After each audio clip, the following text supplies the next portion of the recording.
Hey everyone, welcome to the Hey Hannah podcast. I'm your host, Dr. Maya Fields, but to my friends and those who know me well, I'm just Maya.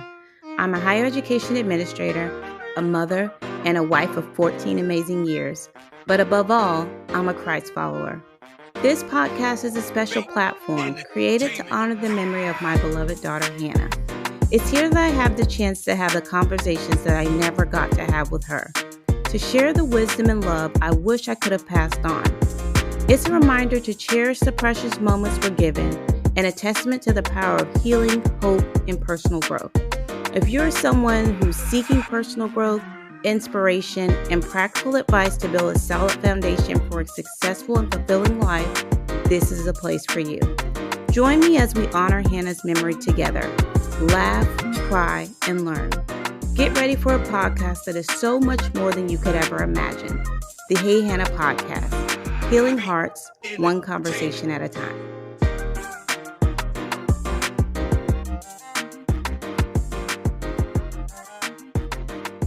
Hey friends, welcome back to the Hey Hannah podcast. We are on part 3 of our Disney recap series, our final session. Part 2 of our Disney vacation recap series was the last episode, and I shared how our experience has been with Disney. We spent a week there, and if you've been following along the last couple weeks, we've had various stories shared there, so you want to go back and make sure you check out part 1 and part 2.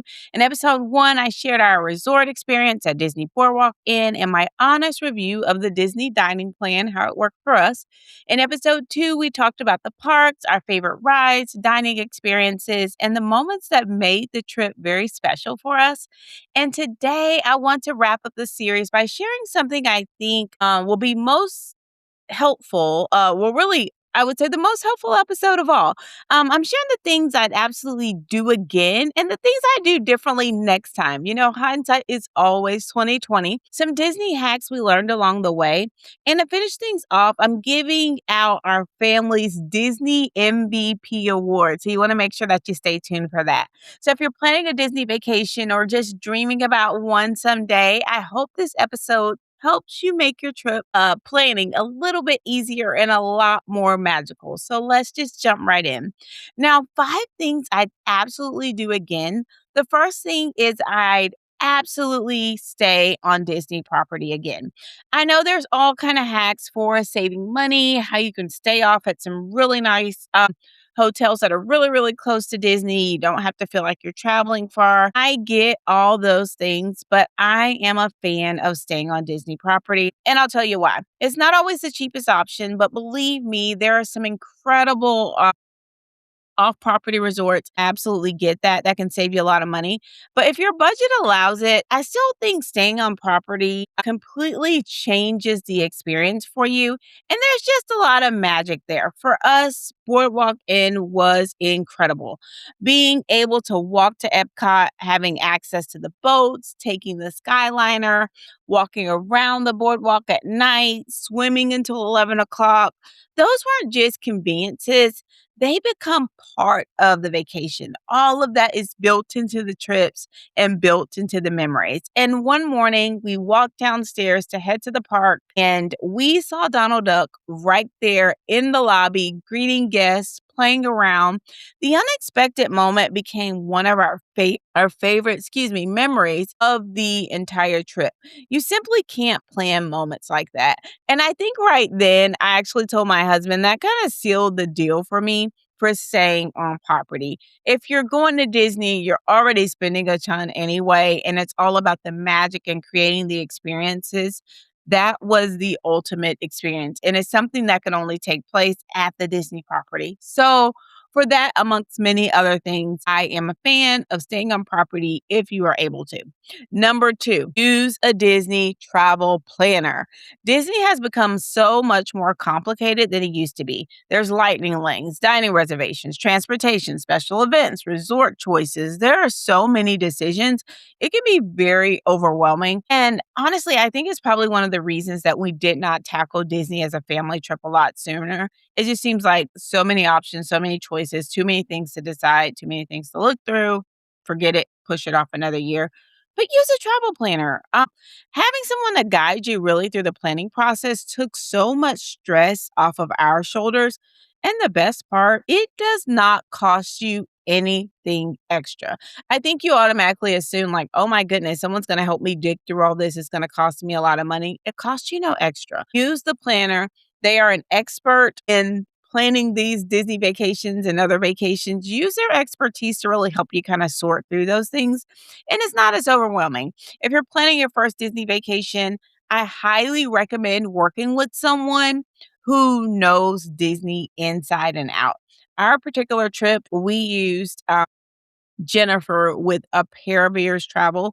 She was fantastic. She has planned 2 trips for us, and she has a couple future trips on the books that she's planning for us. Happy to share her information in the notes, but you wanna make sure you go ahead and use that, additional resource of a Disney travel planner. It helps to kinda help make all that information that you're taking in a little bit easier to digest. Number 3, splurge on at least one experience. Notice I said one. You don't have to do everything, but pick one experience your family will remember forever. For us, it was the Magic Kingdom dessert party. That was amazing. Watching Happily Ever After without fighting thousands of people for a viewing spot was absolutely worth it. Our first year that we went to Disney, we did Magic Kingdom, and my youngest, who I think maybe was like 5 or 6 at the time, I can't remember, but after a long day, because we completely spent the whole day at Magic Kingdom, we're watching the fireworks, we're trying to find a seat.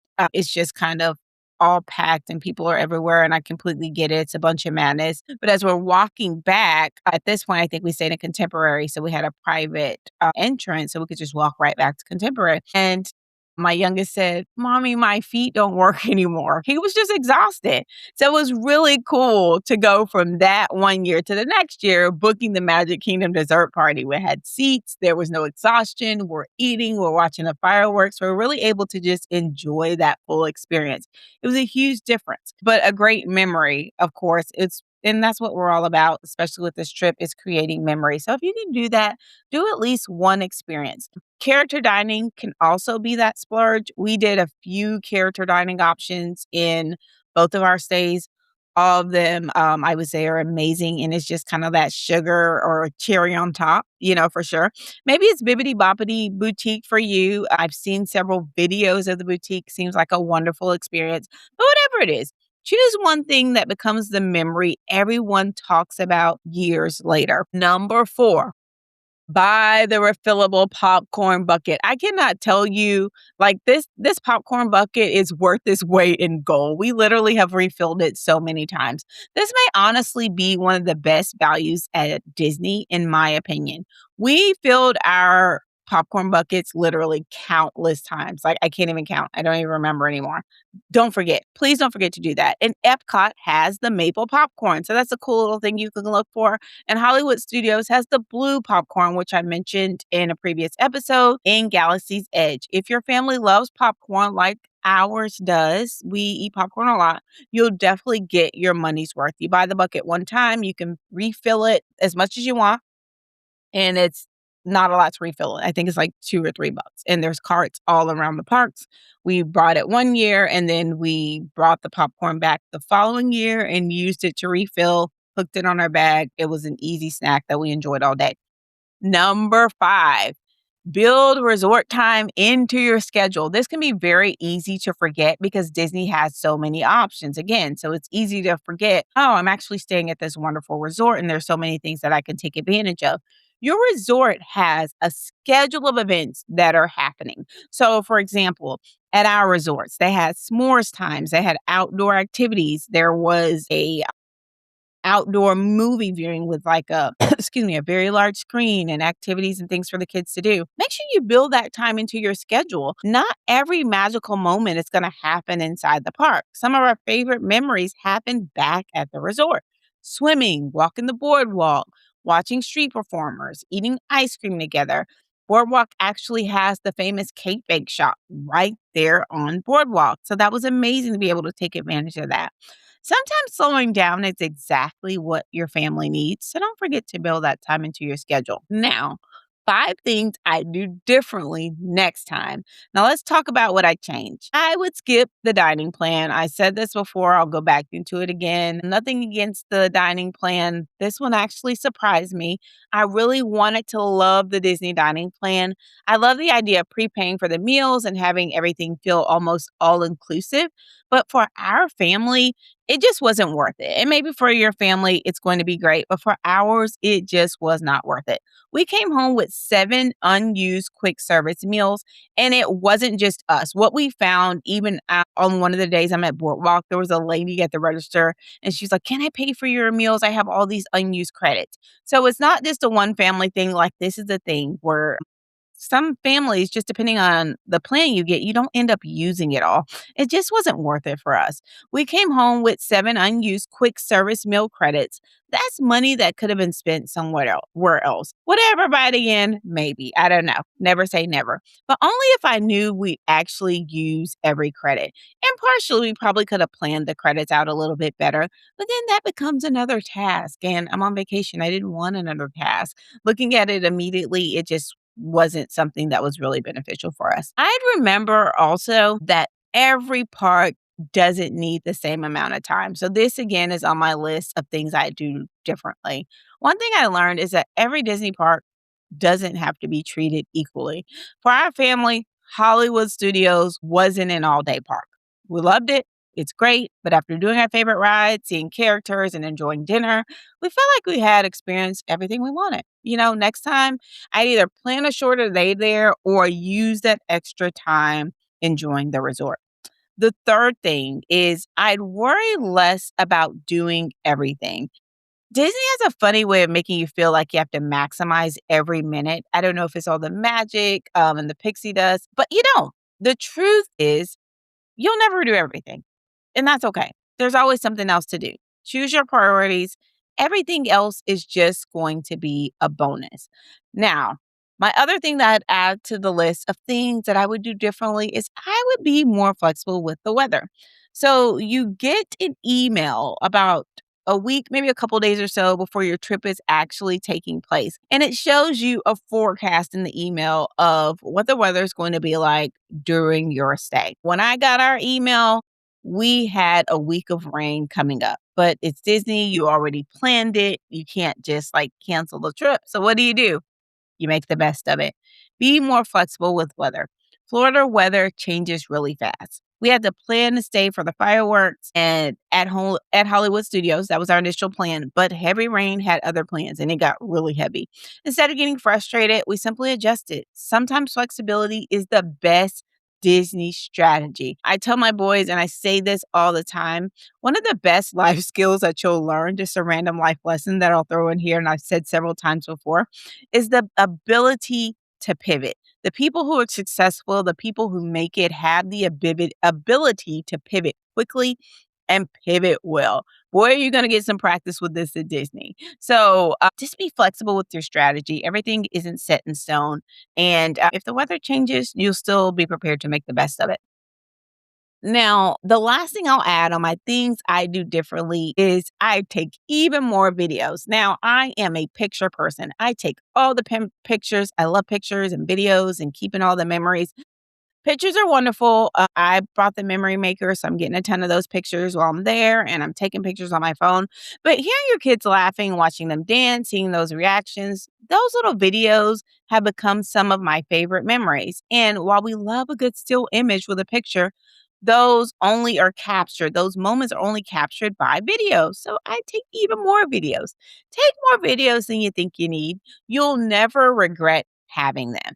Now, I'll say sometimes you're taking videos and you're like, am I really going to go back and watch this again? Honestly, I have gone back and watched the Disney video of the fireworks show at Magic Kingdom a few times. It's very inspiring. Sometimes you'll get a little tear here or there. But yeah, you'll go back and watch those and you won't regret having them. Now, the Disney hacks that we have learned. Before we finish, here are a few quick Disney hacks. Character dining saves time because the character comes to you. When you're in the park, you got to find the character. You may see a line form. You got to hurry and jump in line, hoping the line doesn't get cut off before it gets to you. Character dining solves that for you because the character is coming right to you. Another Disney hack that we learned. Darth Vader does not sign autographs. So if you see Darth Vader, you want to snap a picture, go ahead and do that. But if you have a little one or even a bigger person or yourself who you're getting in line and you're hoping for an autograph, I don't want you to be disappointed. Darth Vader does not sign autographs. My third hack that we learned, garden grill slowly rotates during your meal and overlooks living with the land. Really cool because we went on living with the land before, but it's nice to know that the table is actually rotating so you don't get there and say, is my table moving? Yes, your table's moving.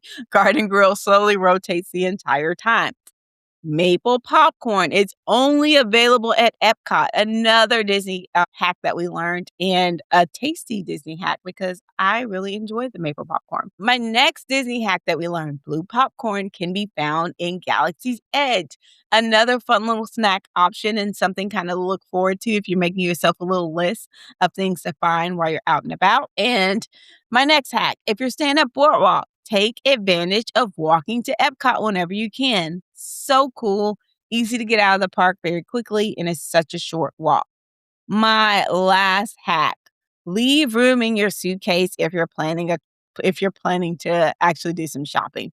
Trust me on that one. It's hard to leave Disney without any shopping. It's just kind of inevitable. So leave some room in your suitcase for that. Now, as promised, our Disney Family MVP Awards, the fun part. If our family were handing out Disney awards, here's who would win.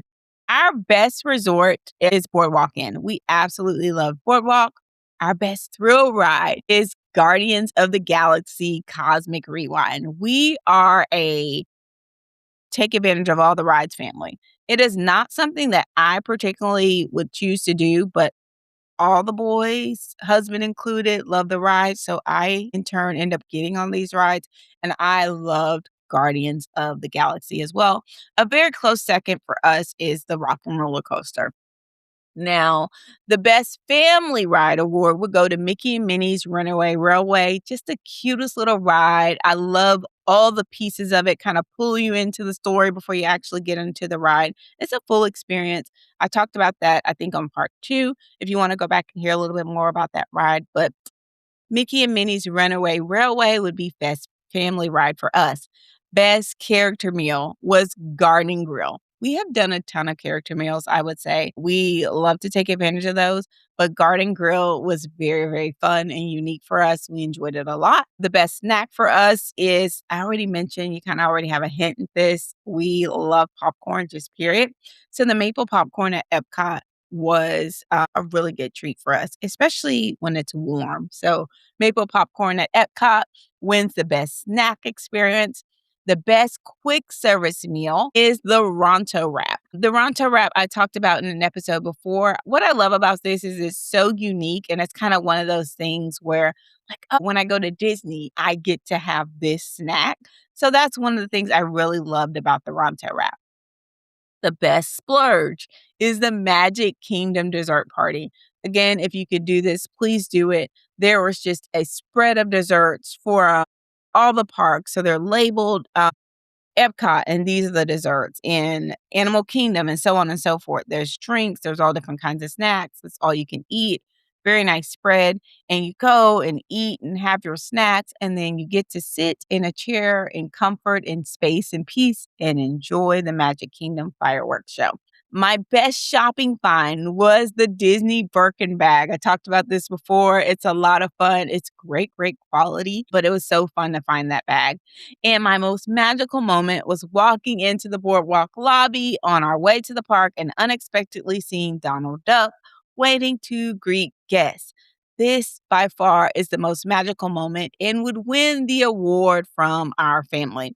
That moment perfectly captured what Disney does well. Magic shows up when you least expect it, and we definitely did not expect it at that moment. Our biggest surprise award would go to how much we absolutely fell in love with the boardwalk. We chose it because of the location. We left wanting to stay there again. And our biggest disappointment was leaving Disney with 7 unused dining credits. Lesson learned. I mean, we're not crying any tears over it, but that would be the award for biggest disappointment. Now, our final thoughts. As I wrap up the Disney series, I keep coming back to one thought. Disney isn't really about rides. It's not about lightning lanes. It's not even about castles. It's about creating moments your family will remember long after the vacation ends. Years from now, my boys probably won't remember every attraction we rode, but they'll remember seeing Donald Duck unexpectedly in the lobby. They'll remember swimming late in the evening. They'll remember laughing together on Guardians of the Galaxy. They'll remember eating popcorn in Epcot, and they'll remember that for 1 week, we simply enjoyed being together. As parents, we spend so much time trying to create perfect experiences, but maybe our kids don't need perfect. Maybe they just need us, present, laughing, making memories right alongside them. Thank you so much for joining me for the three-part Disney series on the Hey Hannah podcast. I hope it gave you some ideas, help you plan your own vacation, or maybe just inspire you to make memories with the people you love, whether that's at Disney or somewhere much closer to home. If you enjoyed these series, I'd love for you to leave a review, share the podcast with a friend, or tell me about your favorite Disney memory. Until next time, keep making memories, keep embracing the beautiful, messy moments of parenthood, and thank you as always for being the best part of Hannah's Hive. I'll see you next week, everyone. And until next time, take care. And that's it. I'm out of here. Thank you so much for joining us on this episode of the Hey Hannah podcast. We hope that you found inspiration, insight, and encouragement in our conversation today. If you enjoyed this episode and want to stay connected with us, be sure to like, subscribe, and review the Hey Hannah podcast. Your feedback helps us reach more people and spread our message of love and wisdom. You can also follow us on social media at Hey Hannah Podcast. Find us on Facebook, Instagram, and TikTok to stay updated on all the latest episodes, behind the scenes exclusives, and engaging content. And for those of you who prefer the visual experience, catch the video versions of our podcast on our YouTube channel. Just search Hey Hannah Podcast and hit that subscribe button to never miss an episode. For even more Hey Hannah goodness, visit our website at www.heyhannahpodcast.com. There you'll find updates, bonus content, and join a community that embraces you with open arms. Your continued support truly means the world to us. Together, let's spread love, share wisdom, and honor every precious moment. Because here at Hey Hannah, we believe that life is meant to be lived well. Remember, a new episode of the Hey Hannah podcast is released every Wednesday, so mark your calendars and be sure to tune in. Thank you again for being a part of Hannah's Hive. Until next time, take care.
Entertainment.